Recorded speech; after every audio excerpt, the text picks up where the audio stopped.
I was asleep, my daughter laying on my chest, when the doctor walked in and woke us with terrible news. There was an 8-centimeter mass on her liver. In her next breath, the doctor said, "Silver lining, you were here and caught it." My daughter was just shy of 2 years old, and I was 8 months pregnant. I wrote, "I felt my vision glaze over in total shock. It would take years to unpack the deep well of emotions I experienced as a mom of a very young cancer patient." Hi, I'm Allie with The Patient Story. I've spent my career as a TV journalist, live in San Francisco. I believe in the power of stories, how they help us learn about life, about each other, and ultimately about ourselves. I kept my own personal pain private. I felt broken, but I'm finally ready to share my story. It's one of trauma, isolation, anxiety, and ultimately fixing what cancer broke.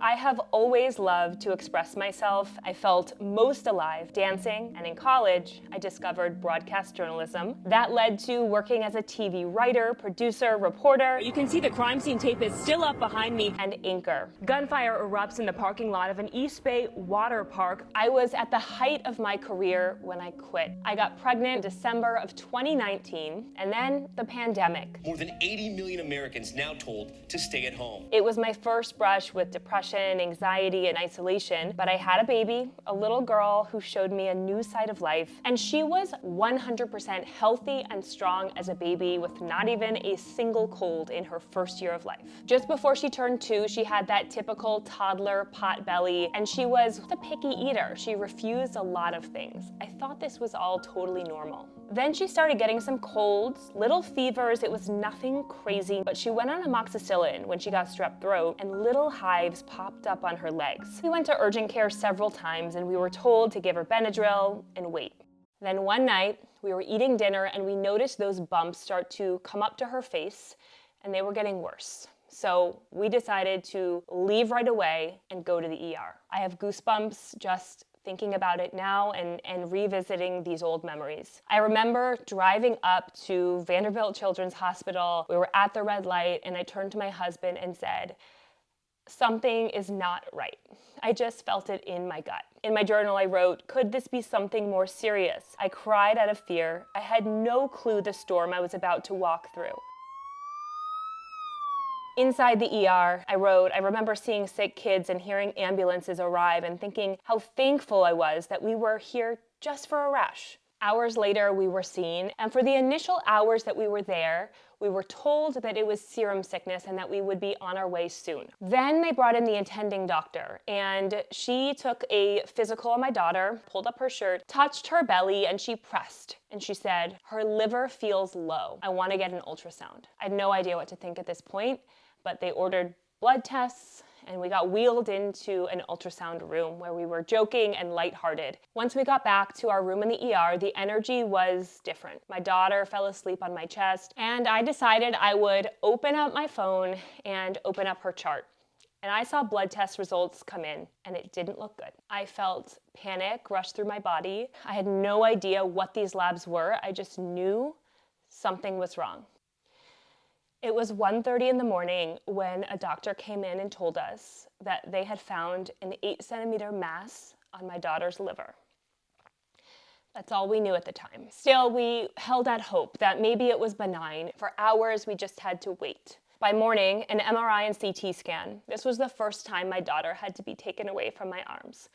And I sobbed as she screamed, "Mama," as nurses carried her away from me. Next, it was morning. We met our incredible oncologist who told us he was pretty sure he knew what this was. By midday, MRI results confirmed a rare 1 in a million cancer diagnosis, hepatoblastoma. It became a roller coaster of bad news, good news. Bad news, tumor. Good news, it's one that only occurs in very young children. Bad news, we had to spend another night in the hospital, more scans to see the tumor clearer, and make sure there was no cancer in the lungs. Good news, there was no cancer anywhere else beyond this tumor. And at this time, she was unrecognizable, still covered in a rash. Her face and her little body were puffy. And during this time, we really saw the best of humanity. A nurse walked in and brought us this backpack, and it was filled to the brim with toys and comfort items for my daughter. Then it was time for more imaging, and there were so many more tears, and it was even worse this second time. It was becoming more real to me. There was this amazing nurse, and she hugged me, and she handed me this really tiny charm of Mother Mary. She told me Mary was a mother who made a sacrifice, and she hoped that this would give me strength and protection. I'll never forget that woman in that moment, and how dark it felt. We were able to go home for a couple weeks to rest and prepare for surgery. Surgeons were prepared to remove over half of my daughter's liver, and they said they were hopeful that they could remove the entire tumor. Now, we were lucky we didn't need chemo before surgery, and that surgery was the main treatment. Still, this was a massive procedure for anybody, but especially a tiny little body. While we were home, we told as few people as we possibly could. I needed to keep everything super private for my own well-being. But the people who did know told me that I was strong and brave and tough because I was about to give birth and I was caring for a child with cancer. Everybody meant really well, but still, it filled me with a lot of rage, honestly. Every single time I was alone, I remember I would go into my closet and just sob. I just remember feeling so scared and so frustrated that this was my reality, but I had no choice to face it. Inside, I didn't feel strong though. I felt unlucky and I felt angry. I also felt really alone. I had this experience that nobody could understand. I now know it got worse before it got better. July 7th, 2022 was surgery day. 6 in the morning, we showed up to the hospital, my daughter still in a Minnie Mouse nightgown, and we waited. Going into surgery, we walked in the hallway to prep for surgery. My daughter was just walking and pointing to little butterflies, little decorations on the floor. And she was going, fly flies, and just kind of that happy toddler talk. She was just so innocent. And she truly had no idea where she was or what she was doing, and honestly, I'm thankful for that. I still remember sitting next to my daughter's hospital bed before she got wheeled back for surgery. Our surgeon walked in, ready to go, in good spirits, and he just looked at me and said, "How are you doing, Mom?" Your impulse is to say, "I'm good," but I wasn't good. I'm like, and I just started crying. And he felt so bad. And in that moment, I think I realized that my emotions and my experience could feel like a burden to others and that people didn't always know what to do with it. So I learned to keep them further inside, to sort of pack them away and hold them a little bit tighter and closer. It's what I had to do because I had a long road ahead. Surgery lasted 12 hours, and we had to busy ourselves, my husband and I. I remember I was beading bracelets for my daughter. My husband was sketching Mickey Mouse. He got really good. I probably beaded 12 bracelets. It was just a hard day. Desperate for information, desperate for news, and just hoping for the best outcome. I had never been through surgery before, let alone having my daughter. I mean, I was a new mom. I didn't even really know how to be a mom, let alone how to be a cancer mom. To wait for your daughter during surgery, like what was happening? So by the evening, we were told surgery was over. We were taken into a small room and the surgeons told us that it was successful, that they got the tumor out with clear margins. I still remember the surgeon thought it was so cool that he had a 3D printed model of the tumor. But I honestly couldn't even look at it. I couldn't even look at the MRI scans. I just could not handle it. I couldn't handle the imagery of this softball-sized mass in my daughter. We couldn't really celebrate the successful surgery because then we went to see our daughter and we had to help her through a long and hard recovery in the hospital. We were there for a week and we slept on those tiny hospital beds and it was rough. We celebrated every small triumph, every bite of food.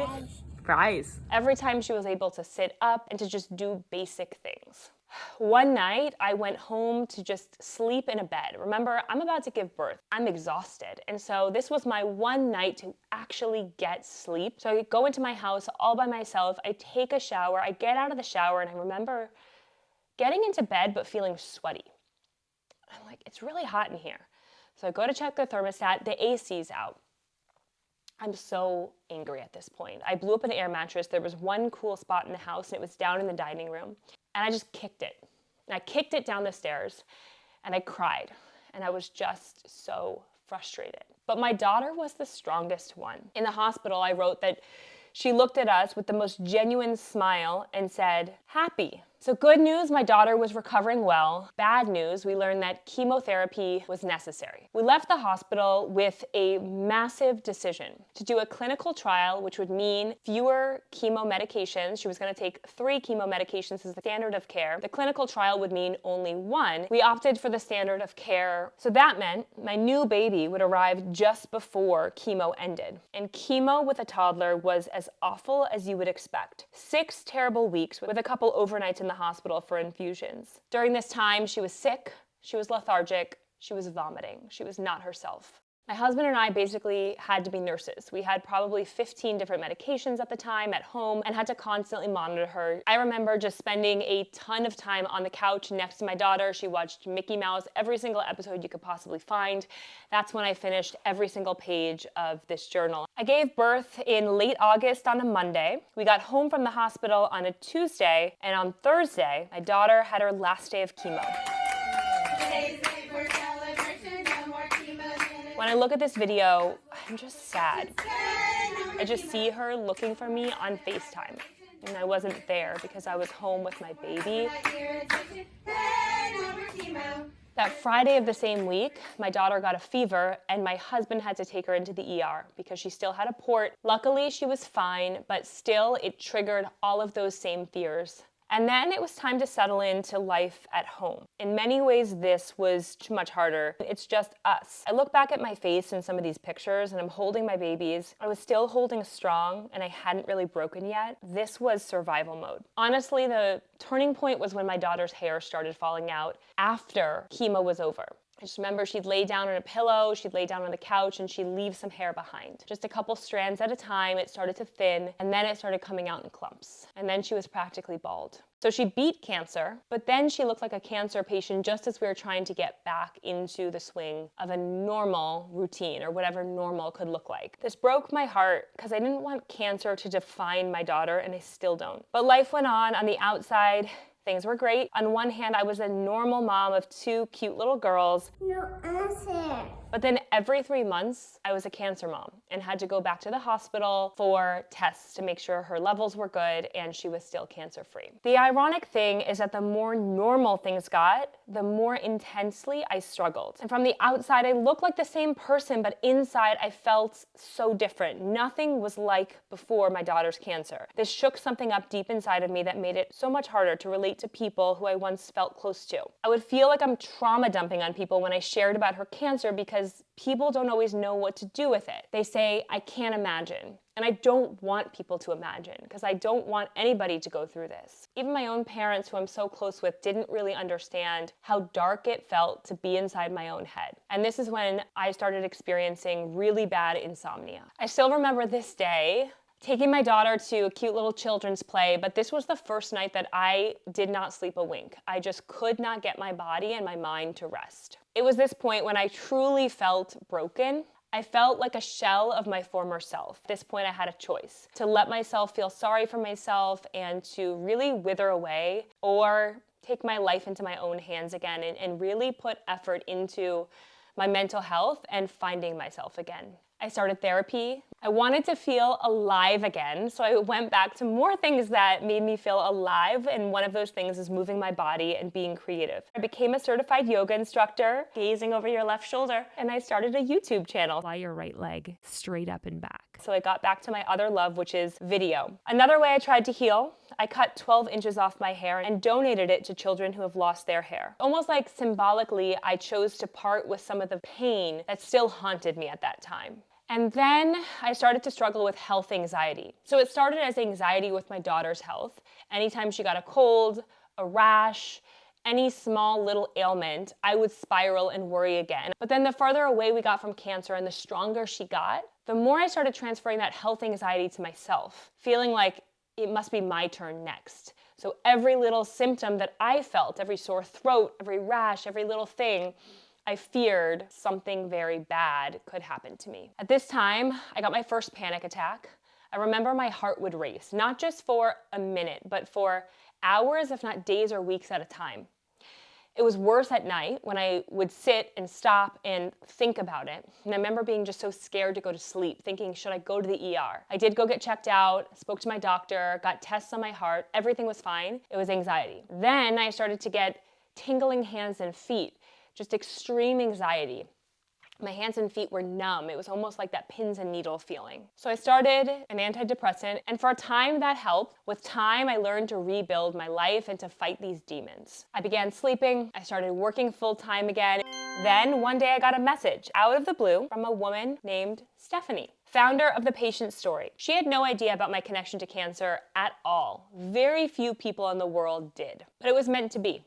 She hired me, and now I work here at The Patient Story. I am so grateful to be here and to have the privilege of helping to bring these important stories of incredible people who have been affected by cancer to the world. Being here and seeing all of these stories is what helped give me the strength to finally tell my own. And I've kept my daughter's name and face private intentionally because I want her to have the opportunity to tell her own story when she gets old enough if she chooses to. But at this point, she is a healthy and happy 5-year-old girl. Thank you so much for watching. If you connected to anything that I said here, leave me a comment. I would love to hear from you and to respond to every one of you. And if you connected with my story, I also think you'd love to see Stephanie's story. I've linked it right here for you. And don't forget to subscribe to The Patient Story so you can be among the first to see our new videos. Click right here to do that. Thanks so much for watching.